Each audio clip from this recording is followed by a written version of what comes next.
Welcome to She Wins, Women, Wealth, Wisdom, and Legacy, the podcast where financial empowerment meets fearless living. If you're a woman who's built a life with purpose and is ready to align your wealth with what matters most, you're in the right place.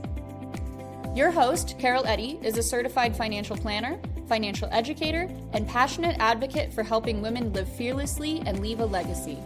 Whether they are preparing for retirement, managing an inheritance, or simply looking for trustworthy financial guidance, Carol has helped her clients feel confident in their financial plan for over 25 years.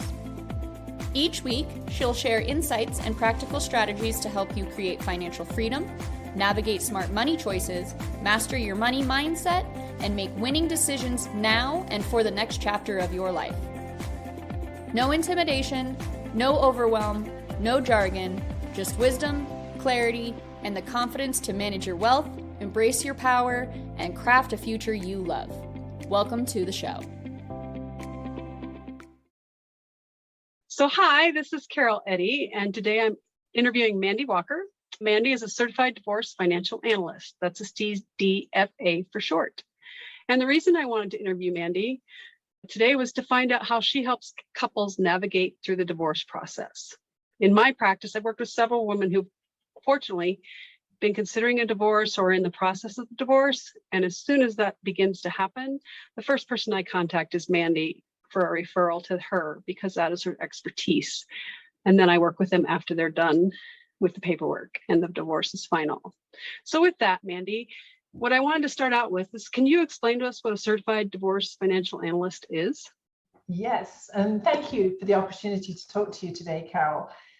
I think a lot of people don't know about CDFAs, but it's a qualification or a certification that's offered through the Institute of Divorce Financial Analysts.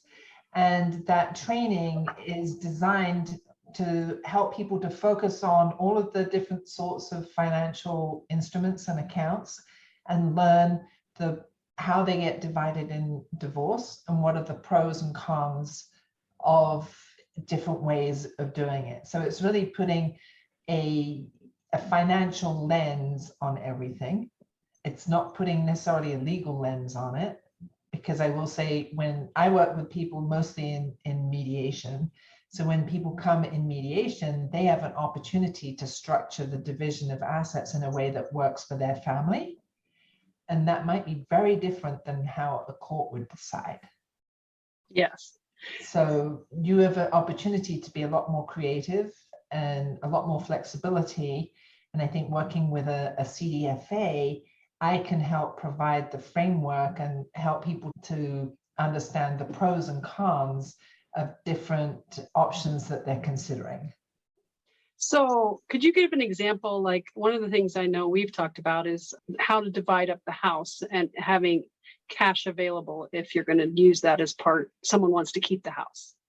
That I was thinking is actually, it seems to have gotten more complicated in the last 2 years here in Colorado, because so many people are looking at hugely increased house values. Yes. So to help them understand what would it take to buy out the other spouse and how would you calculate that buyout, which now a lot more people are asking, well, if I'm going to keep the house and then I already know I'm in a capital gains tax situation, can we adjust the agreed value of the house for the capital gains tax that I'm going to pay? And then the other part, which I think was what you were getting at, is looking at the overall settlement when somebody is getting a buyout. It doesn't have to come in cash, it could come in retirement assets. But then the question is, do you have enough money for a down payment for a new house? And in a lot of examples, it's the woman who is wanting to stay in the house and they're thinking, oh, I'll just take the house and he can have everything else. And the reality is, if you're going to split it that way, she has to put a down payment in order to change ownership and qualify for a loan. Right. So it's like helping people think through, what does it cost to do a buyout? Can I afford to do a buyout? Will I qualify for a mortgage? And then probably the fourth point is some of the logistics, because most mortgage companies won't refinance a mortgage while a divorce is pending.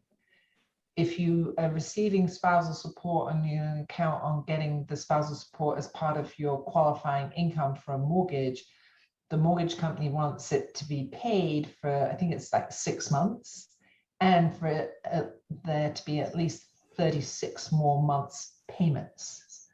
So you have to figure in there, the divorce might take 3 months to get through the court because it's a minimum 92-day process. So you've got to figure out how long, where does that put you in terms of being able to refinance. You may not be able to qualify for refinancing until at least 6 months after the decree. Yeah, and I think that's really important for people to understand. It's not a simple process, and it's really helpful to have someone like you walk them through all the different options and how to structure it so it can be a win-win once it's all done. Right. So with that, who do you think would benefit the most from hiring a CDFA? So I think anybody who's thinking about ending their marriage, who wants to have a better understanding of the financial impact that divorce will have on them. Working with a CDFA I can help you create like a financial balance sheet, a marital balance sheet, and then walk through what could a settlement look like, and then as part of that process, looking at your expenses each month. And actually, you'll know this, but it's oftentimes, it's not until somebody goes through divorce do they actually sit down and write down all of their expenses for the month. But by looking at that, we can figure out what are the areas that you're going to have to compromise on, and what would life, can you afford to stay in the house? If you can't afford to stay in the house, or you're being bought out of the house, then where could you move to? What sort of rent could you pay? I work with couples as well in mediation. Either I'm the mediator, or I have other mediators that call me in specifically as a financial neutral, so that I can take their finances and walk them through what I'm seeing there and come up with different settlement options that would work for them. I've also worked with one party who's received a settlement proposal, and they're asking me if I could help them assess that and say, is that a good proposal? Is the way that it's being set up in their best interest? Is there anything that they're not looking at? Yeah, so I think it's really good to have a set of eyes. And I think one of the things that might be helpful for you to talk about is, and well, at least that I understand, and maybe a lot of people don't, is that sometimes attorneys don't know all these intricacies because their specialty is getting to the settlement, not necessarily dividing it equitably. Is that the right word?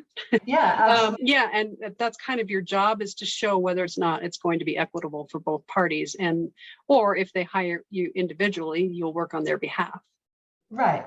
So that, I think it comes down to a very basic thing about people. And I'm sure that, Carol, you're a financial advisor, financial planner. So I know that you like numbers. And how many people do you talk to that just say, I can't deal with numbers? The whole reason they hire me is because they don't want to look at the numbers, and they want somebody just to tell them the bottom line.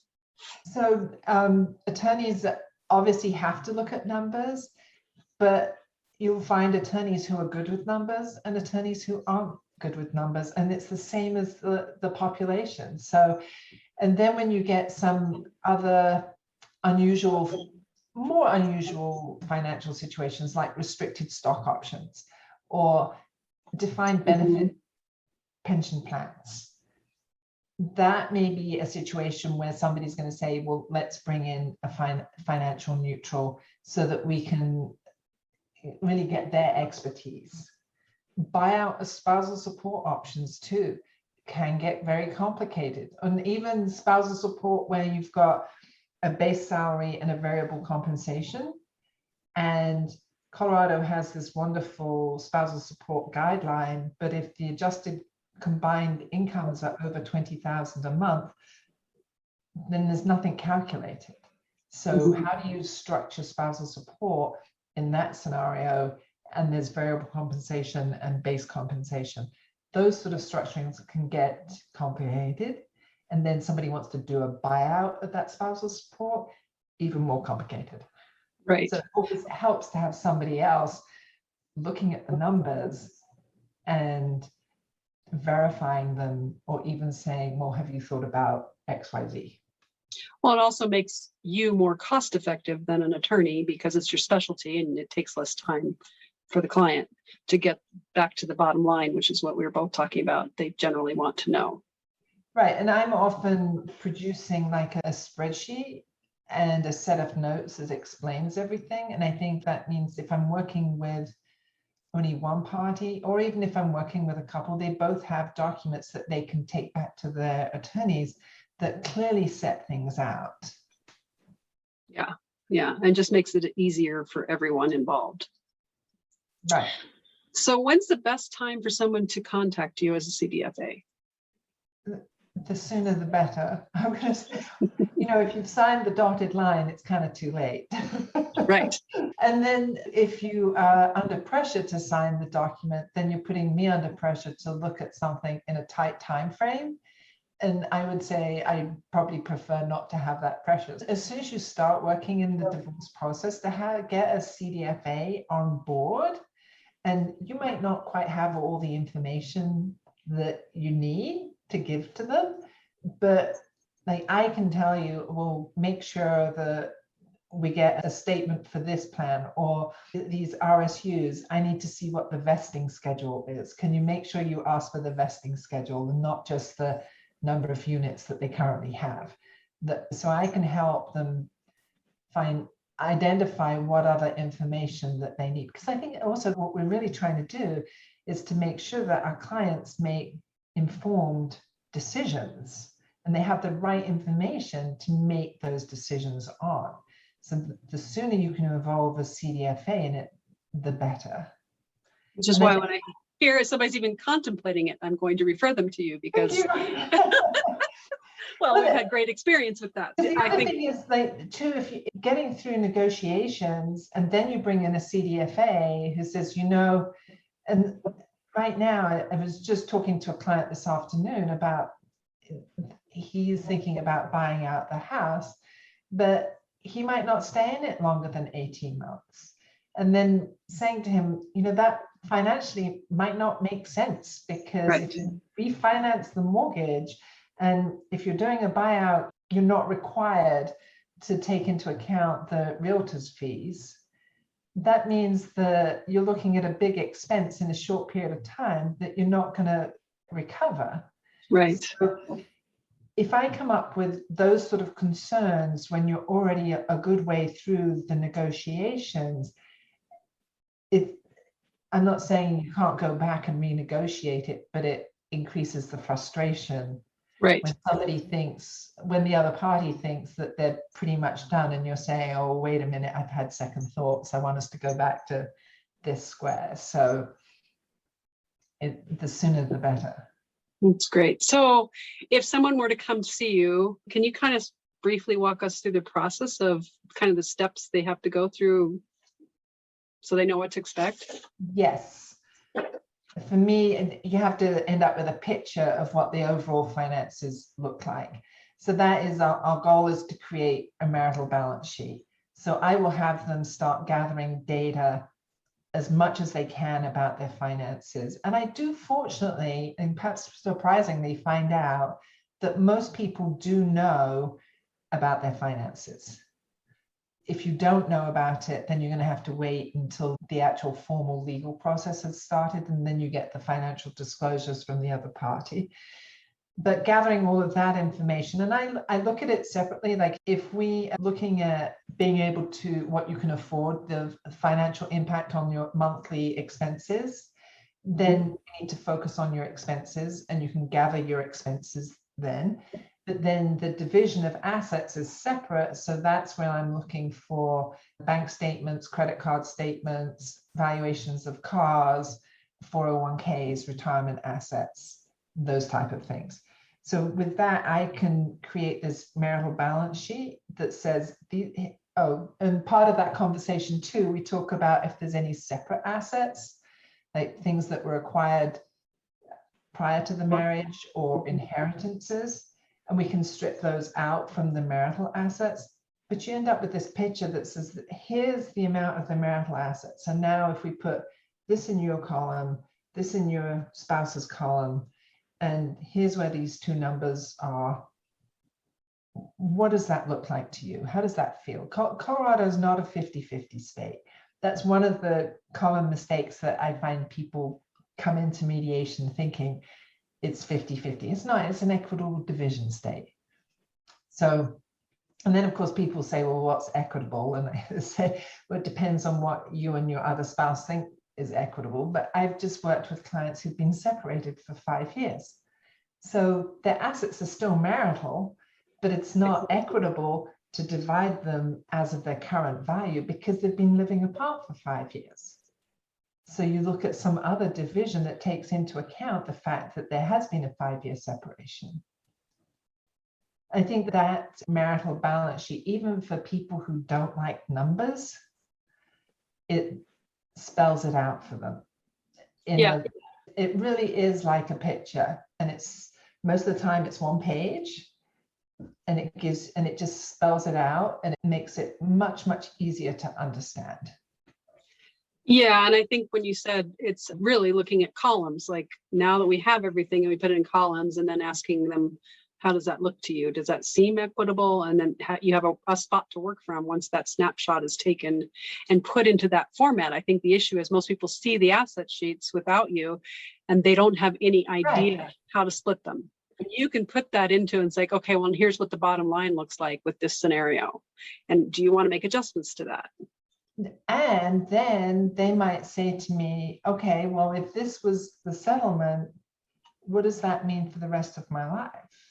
And that's where I'm going to say, call Carol, because I can do all of that division of assets, but I don't do projections through retirement or investment profiles or investment strategies. And so you have the tools to be able to take that and model it and say, well, maybe it would be better in the settlement, instead of having this much in retirement, if you could get more cash, it would give you more of a cushion.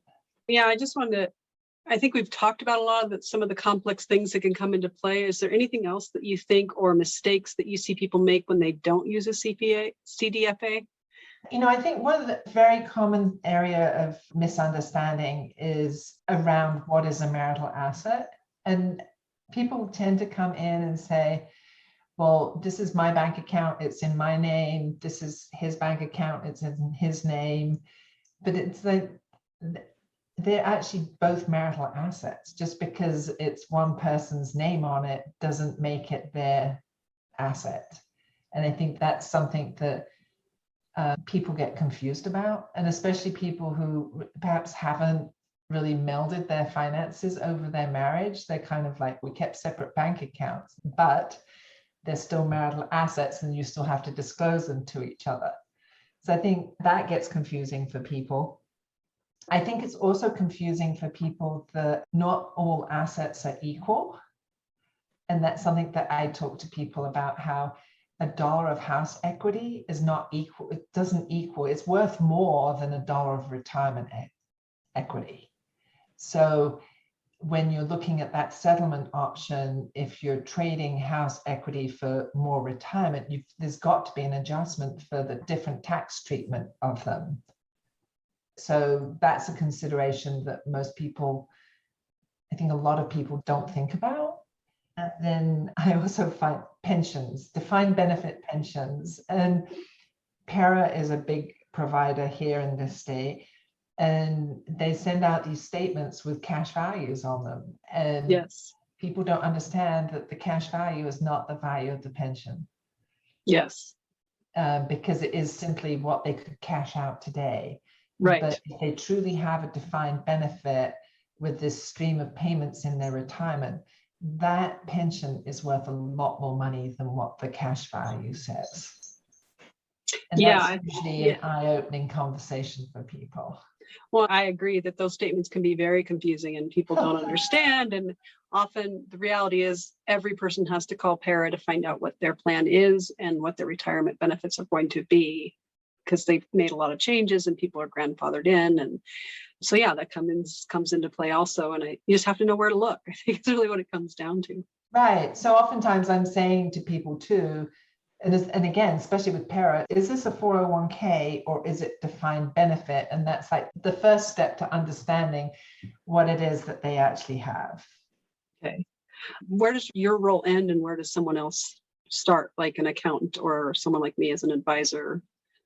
Right. So oftentimes I will work hand in hand with clients' accountants. I don't usually talk to them directly. The clients are going to them, but I'll say, can you check with your accountant on what the cost basis is for your house? A lot of people don't know what their cost basis is, but if we're trying to look and see what the potential capital gains is, we need to know what the cost basis is. So I'll ask them, accountant. The other reason to talk to an accountant is tax filing status. And your tax filing status is determined by your marital status on the very last day of the year. So always by July, August time, I'm asking people, do you want to be divorced before December? Or do you want to file married for this year? Mm-hmm. And so talk to your tax accountant about the impact the filing single this year would have on your taxes. And I find most people, even if they're ending their marriage, can be united in the quest to pay as little money as possible to you. And then as I said, for people who want to know what is my life going to look like after divorce, that's when I need to hand them over to a financial advisor and say, this is where you get to do your magic about showing them what their future is going to look like and how much of a house they can afford to buy, how often can you replace your vehicle. Right. And then for my role, it's, once the settlement goes through, what is life going to look like? And do you need to earn more income? What's retirement look like? All those questions are kind of like a new starting point. Just like you take a snapshot, we have to create a new snapshot after post-divorce and where they want to go and how to get there. So I love that our jobs are so complementary. Yes. Yeah. Sometimes I'll work with the financial advisor during the process too. Like depends on what's in the portfolio, but I like universal life policies or annuities that have cash values and cash surrender values. It's really important to understand what is the cash value and what is the surrender value when you're looking at the equality or the equity of the assets that someone's getting, because you want to make sure that they're not taking something home that has a 10-year surrender charge on it, which means that if they liquidate it, they're not going to get the amount that's on the spreadsheet versus their spouse who's getting that amount in cash. And again, understanding what is the cost basis on that policy. I find sometimes the statements from insurance companies, and it's ironic I would say this because I spent 20 years working for an insurance company, but they're not always clear on things like surrender value and cost basis. And I'm like, gosh, I wish they put that on there. Yeah, and I bump into that every day. So that's part of my role is to figure all that out. Well, Mandy, I want to thank you so much for talking to us today about what it means to be a certified divorce financial analyst and how you can help in the process of anyone who is looking to get divorced or is in the process, hopefully in the beginning of the process of divorce. Like I said, I'm very appreciative of the work you do with people I send over your way and vice versa. I think it's just we have complementary jobs and it makes it fun for both of us. I think like you said, a lot of people aren't aware that your services exist. And so part of my role in doing this interview was hopefully to get information out so that more people know where to look for this information. And speaking of that, if someone had more questions, how would they contact you to set up a time to talk to you? Yeah, you can contact me through my website at mandywalker.com.